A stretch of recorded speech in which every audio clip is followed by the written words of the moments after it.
Kelas 10 Farmasi. Abi bade ngadugikeun dongeng anu judulna Si Kabayan Ngalah Nangka. Hiji mangsa si kabayan dititah ngalah nangka ku mitohana. Nu kolot ngalah nangka teh kabayan cik mitohana. Kencling we si kabayan rek ka kebon nyore medog rek ngalah nangka.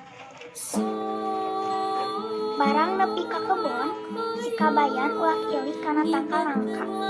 Geus kitu, manggi nu geus kolot hiji tur gede pisan. Tuluy wae dialat.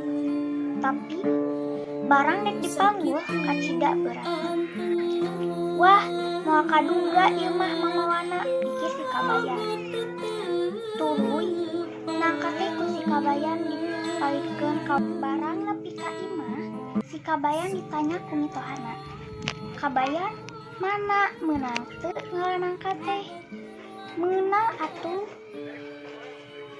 Nya gede, nya kolot deui nangkana, tembak si kabayan.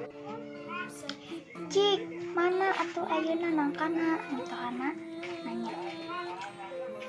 Har, nah can datang kitu, apan tadi teh dipalikeun tita balik ti heula.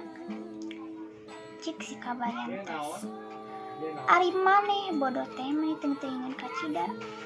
Moal nya nangka bisa balik sorangan. Mitoha si kabayan keuleut pisan. Wah, nu bodoh mah nangkana.